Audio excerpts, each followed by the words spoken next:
Cricket से जुड़ी हर खबर जानने के लिए सब्सक्राइब करें स्पोर्ट्स न्यूज़ चैनल को और प्रेस करें इस बेल आइकन को ताकि आप देखें हमारे वीडियो सबसे पहले।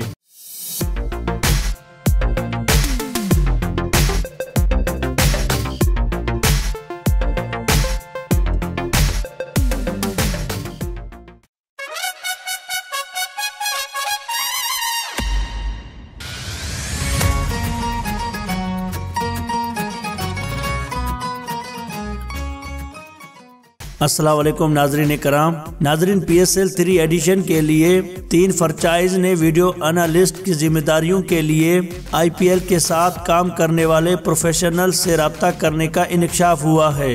पाकिस्तान सुपर लीग का तीसरा एडिशन 22 फरवरी से शुरू हो रहा है।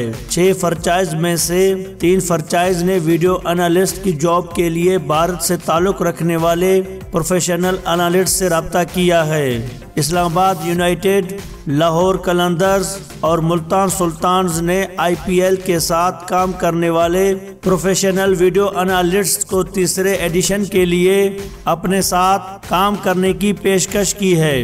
कोलकाता नाइट राइडर्स के वीडियो एनालिस्ट के साथ भी रब्ता किया गया है, जो कि वसीम अकरम की तजवीज़ पर मुल्तान सुल्तान के साथ काम करने पर राजी हो गए हैं। लाहौर कलंदर्स के हेड कोच आकब जावेद और इस्लामाबाद के हेड कोच वकार यूनिस की मदद के लिए भी IPL के साथ काम करने का तजुर्बा रखने वाले प्रोफेशनल एनालिस्ट की तकरीर जल्द मुतवक्के है। नाजरीन, अगर आपको ये वीडियो पसंद आई तो इस वीडियो को लाइक ज़रूर करें, शेयर ज़रूर करें और इस तरह की और वीडियोज़ हासिल करने के लिए आप हमारे चैनल स्पोर्ट्स न्यूज़ को लाजमी सब्सक्राइब करें। वीडियो देखने का बहुत शुक्रिया।